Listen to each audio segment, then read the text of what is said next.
बिस्मिल्लाहिर्रहमानिर्रहीम। आज का जो हमारा टॉपिक है वो है वेरिएबल रजिस्टर्स के बारे में। इसको हम थ्योरेटिकली तो देख चुके हैं पहले। रजिस्टिव सर्किट की जो प्लेलिस्ट है चैनल पे जो पड़ी हुई है उसमें आपको इसकी डिटेल भी मिल जाएगी। वेरिएबल रजिस्टर, इसको पोटेंशियोमीटर के नाम से भी जाना जाता है। पोटेंशियोमीटर हो गया। उसके अलावा आम ज़ुबान में इसको पॉट भी कहते हैं या ट्रिमर भी कहते हैं। हमारे पास दो तरह की रेजिस्टेंसेस होती हैं जो कि हम पहले देख चुके हैं। एक होती है फिक्स्ड वैल्यू देने वाली, एक हमारे पास वेरिएबल होती है। फिक्स्ड वैल्यू वो होती है कि जो चेंज ना हो उसी तरह रहे। वेरिएबल वो रेजिस्टेंसेस होती हैं, वेरिएबल रेजिस्टेंस वो रेजिस्टेंस होती हैं जिनकी वैल्यू हम चेंज कर सकते हैं।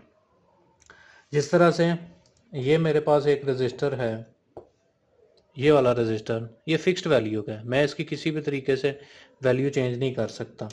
ये मेरे पास रजिस्टर है एक, ये भी एक फिक्स्ड वैल्यू का है, मैं इसकी वैल्यू भी चेंज नहीं कर सकता।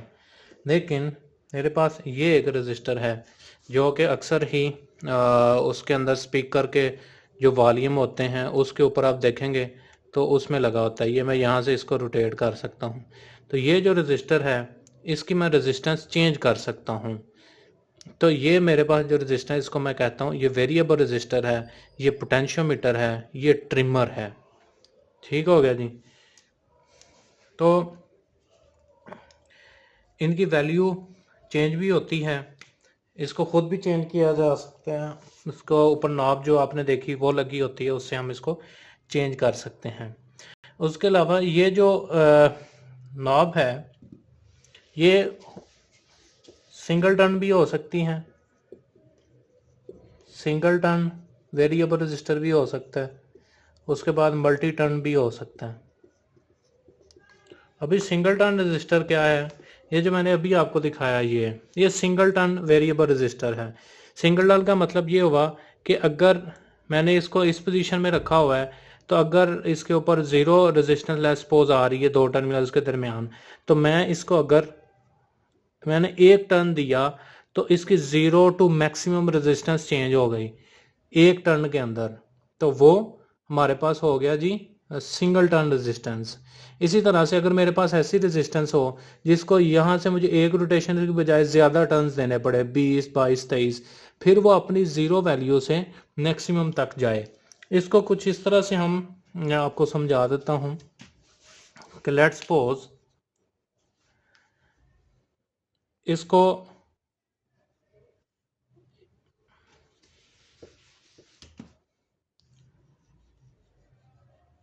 ये मेरे पास रेजिस्टेंस है। जो वेरिएबल रेजिस्टेंस है उसका ये होता है कि एक पॉइंट होता है इस तरह से इसके ऊपर, इस पॉइंट को हम मूव करवाते हैं इसके ऊपर with the help of knob. एक नॉब लगी होती है जिसको हम रोटेट करते हैं क्लॉकवाइज और एंटी क्लॉकवाइज। उस हिसाब से ये नॉब लेट्स सपोज अगर क्लॉकवाइज घुमाई तो वो इस तरफ जाएगी, अगर एंटी क्लॉकवाइज घुमाए तो इस तरफ जाएगी। तो इस तरह से फिर हम वैल्यू अपनी रेजिस्टेंस की चेंज कर सकते हैं। तो ये जो चीज़ है इसे हम कहते हैं ये वेरिएबल रेजिस्टेंस है। अभी अगर इस तरह हो, लेट्स सपोज ये नॉब इस पोजीशन पे हो और मैं इस ये जो पॉइंट है वो इस पोजीशन पे हो और इस नॉब को मैं एक टर्न दूं और वो इधर पहुंच जाए, तो इसका मतलब ये होगा कि इसके दरमियान, इन दो पॉइंट्स के दरमियान पहले रेजिस्टेंस ये अगर स्टार्टिंग पे इधर था तो मैंने इस पॉइंट और इस पॉइंट के दरमियान रेजिस्टेंस देखी तो ज़ीरो हम आ रही।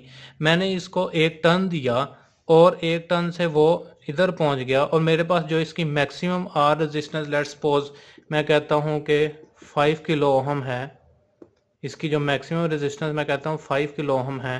तो जब मैंने एक टर्न दिया तो मेरे पास इस पॉइंट और इस पॉइंट के दरमियान 5 किलो ओहम आ गई। तो इसका मतलब ये हुआ कि ये एक सिंगल टर्न वेरिएबल रजिस्टर है। लेकिन अगर मुझे इस पॉइंट से इस पॉइंट के दरमियान यानी कि 0 से 5 किलो ओम तक इस पॉइंट के दरमियान रेजिस्टेंस इन दो पॉइंट्स के दरमियान लाने के लिए मुझे एक टर्न से ज़्यादा लेट्स सपोज 20 टर्न देने पड़ते हैं, तो मैं कहता हूँ ये मल्टी टर्न है। 2 टर्न भी देने पड़े तो मल्टी टर्न रेजिस्टेंस हो गई।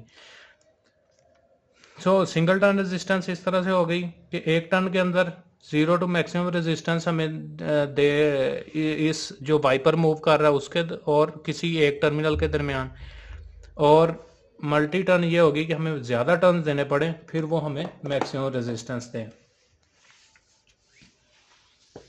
इसको अभी हम प्रैक्टिकली देख लेते हैं।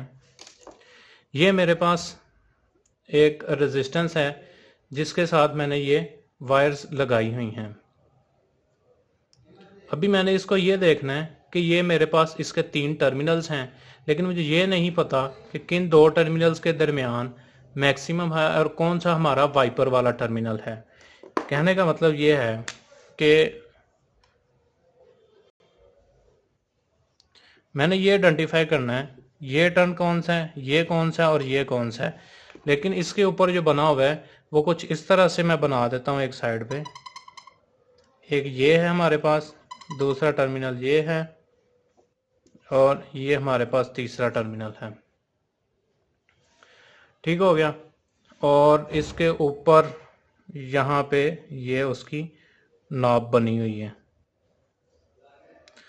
अभी मैंने ये देखना है कि इन तीनों में से, तीनों जो टर्मिनल्स हैं इनमें से कौन से वाले ये 2 टर्मिनल है और कौन सा हमारा वाइपर का टर्मिनल है। उसका तरीका ये होता है कि मैं मल्टीमीटर लूँ,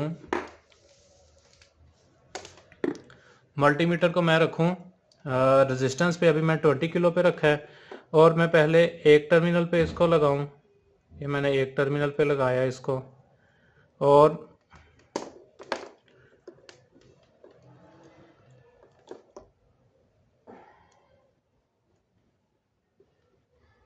ये मैंने इस टर्मिनल पे लगा दिया है, इस पे एक टर्मिनल के साथ, और ये सेंटर वाले में लगाया। ये अभी 4.6 किलो ओम दे रहा है, और उसके बाद मैं उससे अगले पे लगाता हूँ, उधर भी 4.6 किलो ओम दे रहा है। तो इसका मतलब ये हुआ कि ये अगर इसके दरमियान 4.6 है, इसके दरमियान 4.6 है, तो इसका मतलब ये हुआ कि हम अभी गैस नहीं कर पा रहे कि ये किस, इधर से इन दोनों के दरमियान 4.6 है। इसका मतलब है ये 2 टर्मिनल आपस में शॉर्ट हुए हैं। तो मैं क्या करता हूँ, इसको मैं सिंगल टर्न है, मैं मिड वे में रखता हूँ। मैं फिर देखता हूँ इसके दरमियान कितनी आ रही है, 2.46, और इसके दरमियान 4.61, यानी कि मैक्सिमम रेजिस्टेंस हमें इन 2 टर्मिनल्स के दरमियान मिल रही है। अभी मैं सेंटर से इस वाले को चेक करता हूँ, सेंटर टर्मिनल से अगले 2.52, और जो हमें मैक्सिमम जिसमें मिल रही है वो 4.61 है। सो हमारे पास ये और ये वाला जो टर्मिनल है, यानी कि बाहर वाले 2 जोन से हैं, ये 4.6 ओम किलो ओम दे रहे हैं, ये वाला और ये टर्मिनल। ये हमारे पास एक्चुअल में एक ये टर्मिनल है, एक ये टर्मिनल और एक ये टर्मिनल। तो जो हमारे पास पार्ट की टोटल रेजिस्टेंस है वो 4.6 किलो ओम है। उसके बाद मुझे ये आइडेंटिफाई हो गया कि इसके दरमियान इस तरह से फुल रेजिस्टेंस लगी है, और ये जो है ये हमारे पास वाइपर वाला टर्मिनल होगा। तो मैं अभी देखता हूं कि इसके और वाइपर के दरमियान कितनी रेजिस्टेंस आ रही, किसी इस वाले टर्मिनल और इसके दरमियान कितनी आ रही है, 2.46। मैं इसको थोड़ा क्लॉकवाइज घुमाया, क्लॉकवाइज घुमाया, 0 आ गई, क्योंकि ये और ये आपस में कनेक्ट हो गया अंदर से, यानी कि ये जो वाइपर है ये मूव करके यहाँ पे चला गया। इस वजह से इस और इसके दरमियान जो है वो अभी हमें 0 रेजिस्टेंस शो हो रही है, 0, और ये बाहर वाले के साथ हमें मैक्सिमम ही रहेगी क्योंकि ये फुल रेजिस्टेंस है। अभी मैं इसको थोड़ा सा इसको क्लॉकवाइज घुमाता हूँ। पहले मैंने एंटी क्लॉकवाइज घुमाया था तो इसके साथ लगी 0 रेजिस्टेंस आ गई। अभी मैं इसको क्लॉकवाइज थोड़ा सा घुमाया, फिर देखता हूँ कितनी है, 2.55, और थोड़ा सा इसको बैक करता हूँ,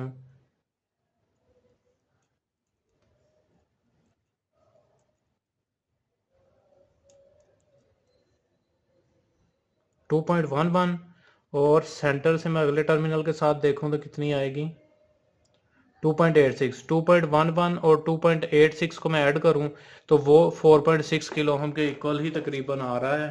इसका मतलब ये हुआ कि इस पार्ट के दरमियान ये दो इसके और इसके जो वाइपर है उसका किसी एक टर्मिनल के साथ रेजिस्टेंस और उसी वाइपर से दूसरे टर्मिनल के साथ जो रेजिस्टेंस है इन दोनों को ऐड करेंगे तो वो टोटल रेजिस्टेंस के इक्वल आएगा। सो इस तरह से ये जो वाइपर है इसका काम करता है।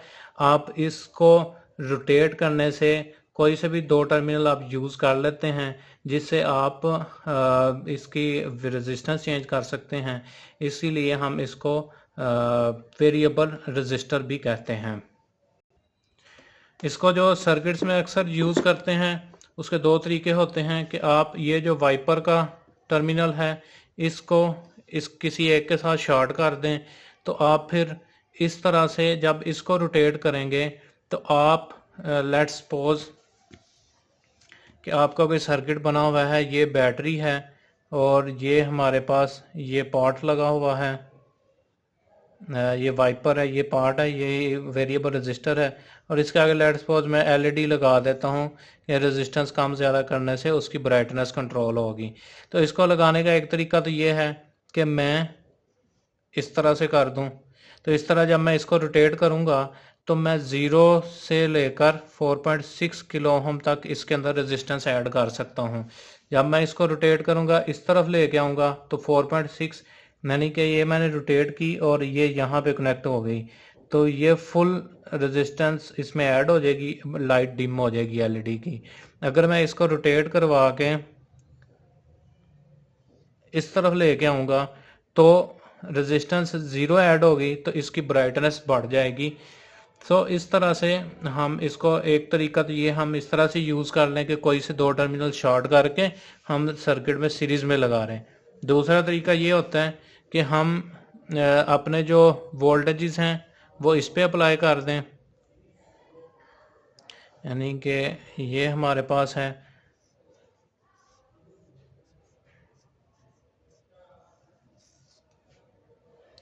दूसरा तरीका यह है कि वोल्टेजेस हम इस तरह एक टर्मिनल पे अप्लाई कर दें और वाइपर से आउटपुट ले लें और हम इस तरह से एलईडी को तब भी हम रेजिस्टेंस ही ऐड कर रहे हैं। दोनों तरीकों से सही है, जिस तरह से चाहें आप इसको ऐड कर लें, सर्किट में लगा सकते हैं। सो उम्मीद करता हूं कि आपको वेरिएबल रजिस्टर्स के बारे में अंडरस्टैंडिंग होगी कि ये किस तरह से काम करते हैं और इनके टर्मिनल्स को हम किस तरह से देखते हैं। अगर इस चीज़ की समझ आई है तो काइंडली चैनल को ज़रूर सब्सक्राइब करें।